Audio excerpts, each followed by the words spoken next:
Okay, there we go. It's recording. I guess that's that. I arranged this the best I could. So, yeah, this could be one of the hardest videos I'll ever make, but I mean, it was part of my job and what it's done to my body.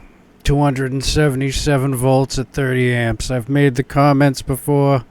I don't even know if anybody follows me on that, but I was an electrical worker for the city of Boston through the NJATC for many years. Almost got my 5 years in, had my 8,000 hours ready, just needed a couple more green sheets signed.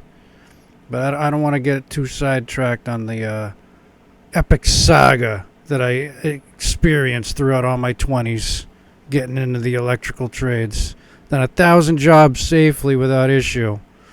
And then for some reason that final year just got more and more and more difficult working with people that were cutting safety corners, because that's how this happened. I was working for a company called Yes Electric. They know who they are. I was working with a guy named Ray Metcalf. Big fellow. I'm going to say his name because he was one of the people that said if anyone ever asked about what happened on that job, he said so. He said I'd be a spark for life after surviving this. So anyway, after we went to go wire up that light pole, things get hazy, you know? Like, I used to be very meticulous with my memory to try and pass all those courses and whatnot. And, after you get an electrical shock up part of your body, it really messes with your balance and your confidence, right? I mean, all I remember doing is waking up in a private doctor's house. I had no idea how I even got there. I remember riding in the van with them, telling me, "Don't worry, kid, you'll make it. You'll hard to make it. I've survived worse." And then I woke up in that house. But anyway, I get the pictures up here to show what it was when my hand.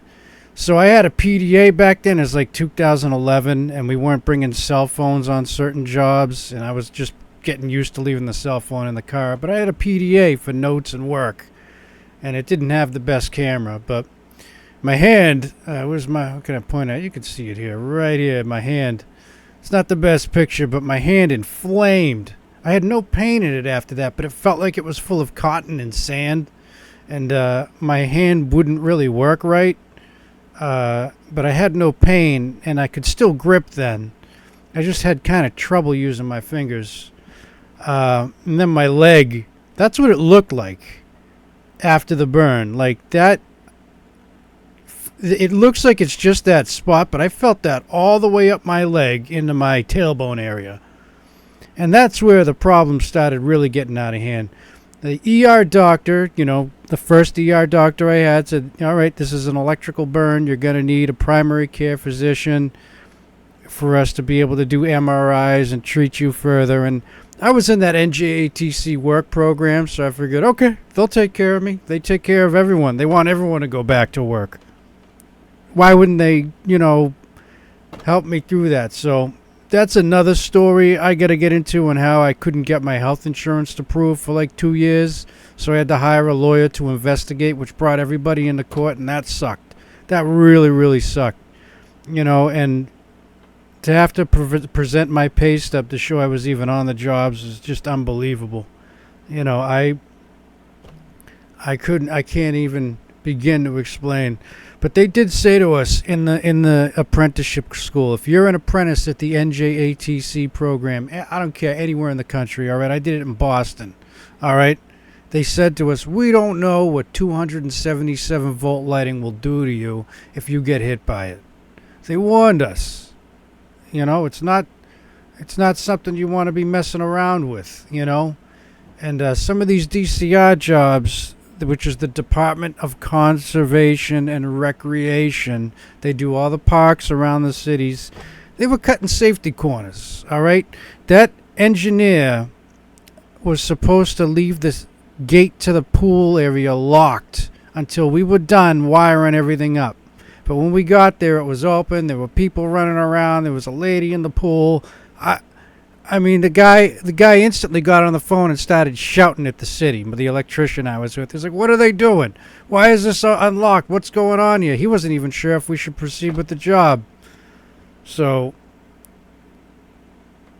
all I remember is he wanted to get in and out of there as quick as possible. Let's get the pole up. Let's get out of here. And it was on the grass. I could tell you that was on the grass when I finished wrenching it down, and he said tie it in, wire it up. I went in to do that, and when I got near the pole and reached in towards the ground first, I didn't want to touch the hot or the neutral. I wanted to make sure my ground was going to be taken care of first. And that's when I felt something pull up my leg, and I went head first into the pole, and I just remember waking up on the grass and him swearing a whole bunch about how the city fucked up again. And boy, did he let them have it. He got on that phone and was shouting at them how they're a bunch of morons. What are we worth if they're going to be cutting corners? What's the big deal? I just... That man could cuss like a sailor, and he probably was one. He was huge, huge. Could laugh off a taser. So anyway, he got me to my feet, I remember. He's like, you got to walk, you got to move, and my legs just felt like sand and cotton or something. I don't know how to explain it. It wasn't pain yet. The pain didn't come till a couple years later, like this, because it didn't heal. It just kept getting worse. And they kept sending me to dermatologists instead of a doctor that would give me the scans I needed. And it was like a constant argument with them on how I needed the scans. Eventually I got MRIs a couple of years later after we all had to go to court because they tried to say I wasn't on the job. That and the one where I got my back injured. So I don't want to get sidetracked on the fiasco it became, but that's what it started as. And now, let's see if I set up OBS right. I think it's image 3 here. It was what happened in my tailbone. Yeah, there it is. So here's what happened in my tailbone area. All right? That started growing back there, and it hurt like hell to sit. Like I'm trying to drive, and it felt like I was getting stung by a bee, while I'm trying to drive and do other jobs and continue to, participate. And compete financially in a world where I got to pay rent and feed myself, right? God bless my girlfriend for putting those Tegaderm strips patches on them with the medicine the doctor gave me. She was an angel to do what she did for me to help me get through that. But I won't get sidetracked there. So this appeared on my back, and they were still just really prescribing me steroid creams. So I'm in pain. It's really starting to hurt, and they're not giving me any answers, and the more steroids I put on it, the faster this seemed to spread everywhere else.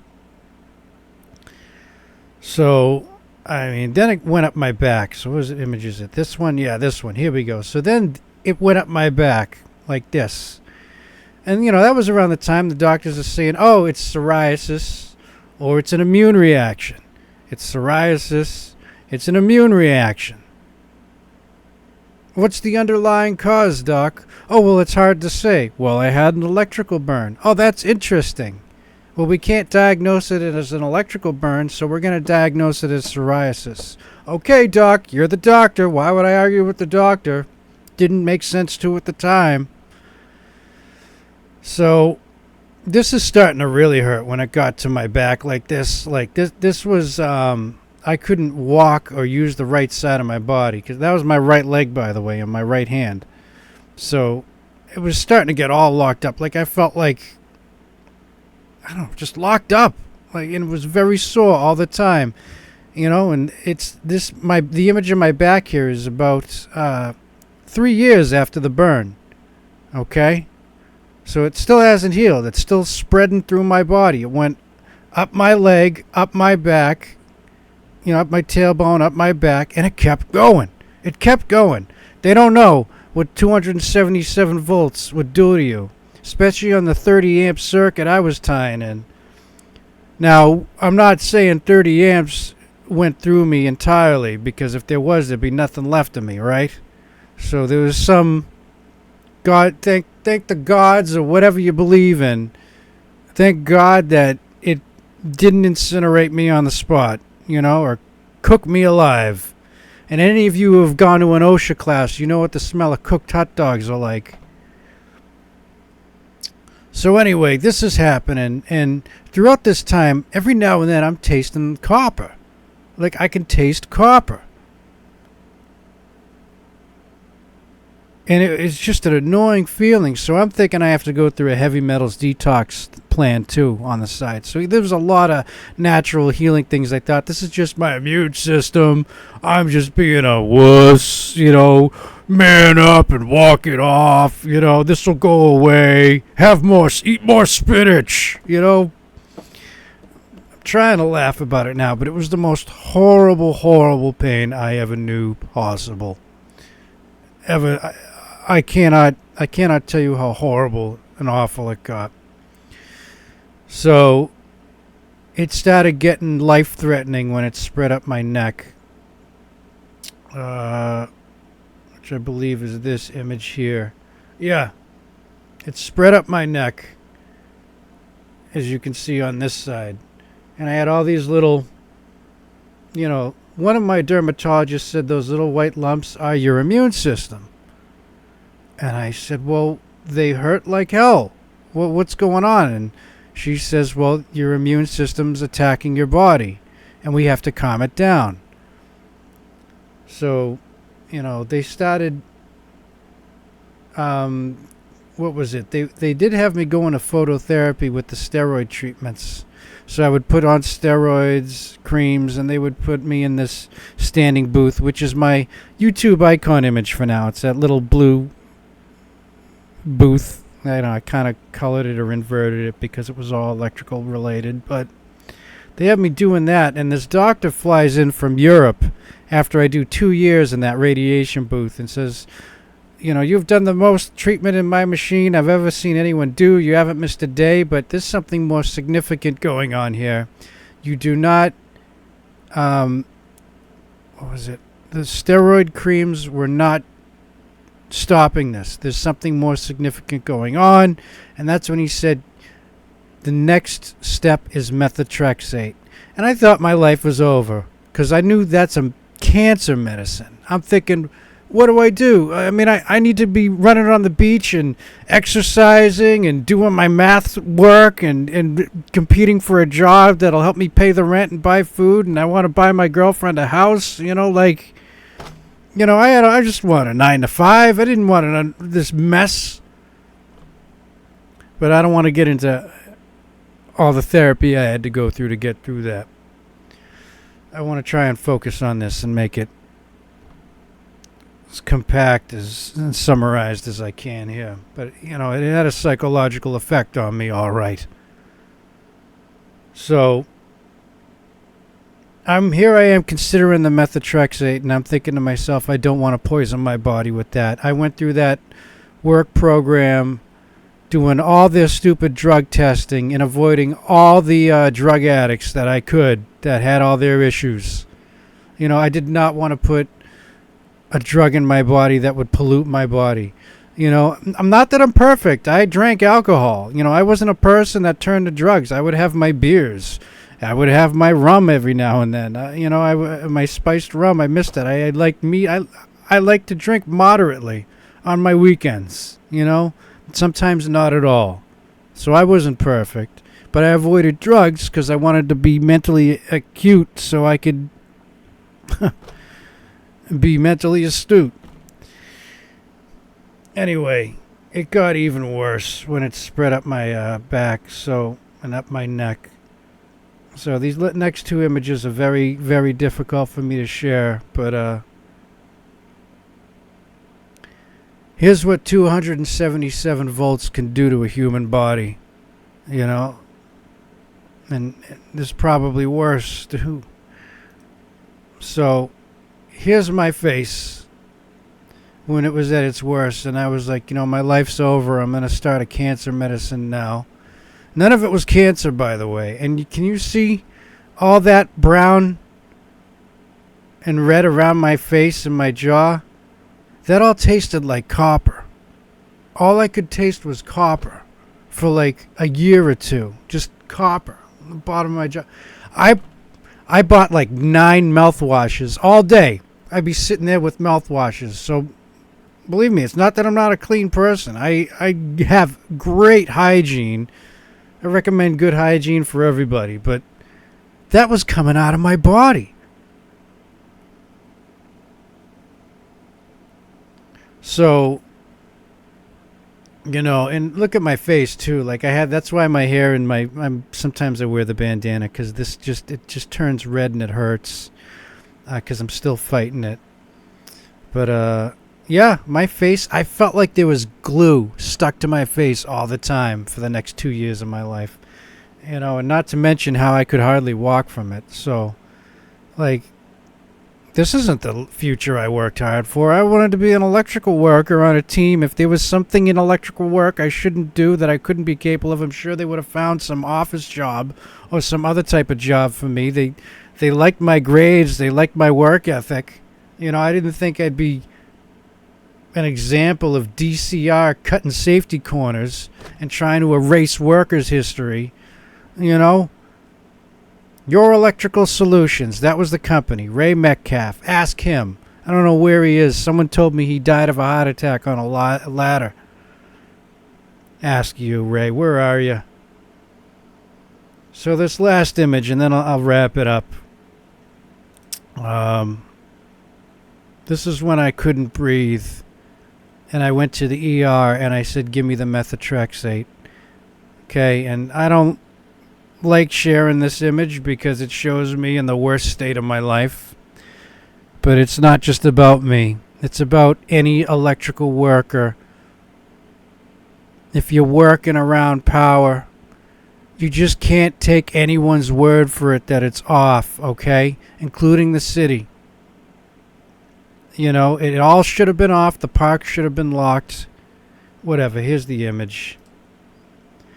So I couldn't lay on that side of my body at all. I had to always be on my left side.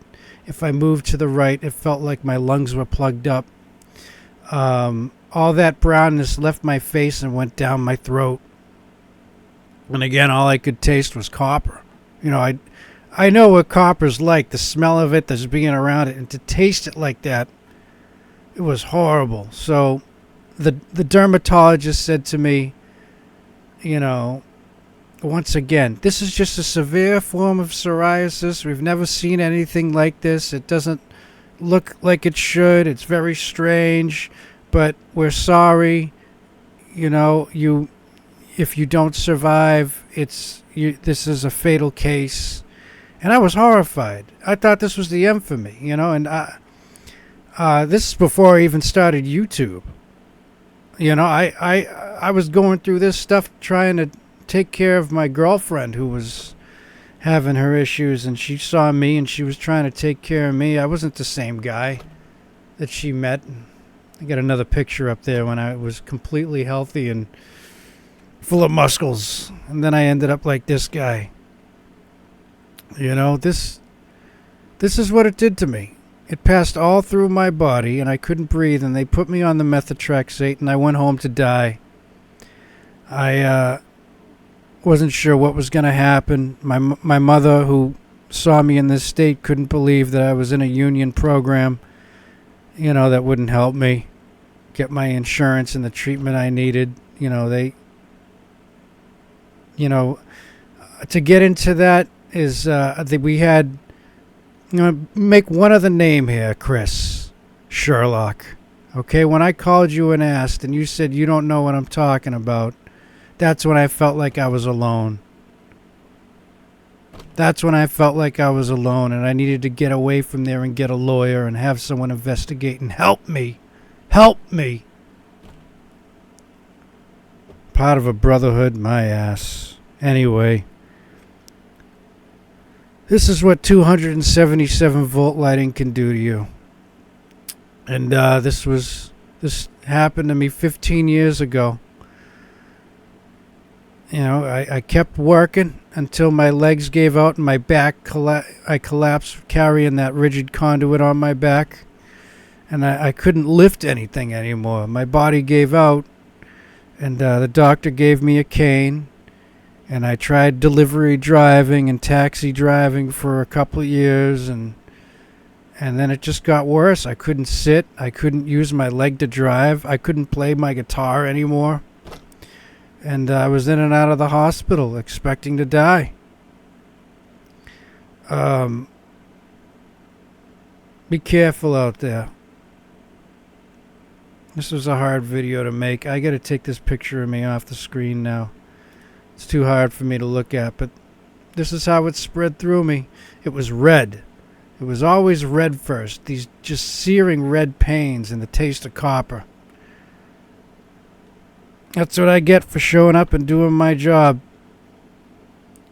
If only that DCR engineer did their job properly and left the gate locked so no one would be in there, and checked that the circuit was off instead of just telling us they checked it and that it was off. That was the last thing I'll end it with. So we were supposed to have access to the panel so we could go test the panel that there's no power there, but it was locked. And the electrician I was with, Ray, got on the phone with the city and was like, what business do they have locking electricians out of the electrical panel? And the DCR said, well, there's people there at the park. They don't want anyone else to access it. And the electrician, Ray, started shouting at him, the gate was supposed to be locked. No one should be in the park while we're working on it with live power. Why isn't the gate locked? And the DCR said they didn't want to inconvenience the public.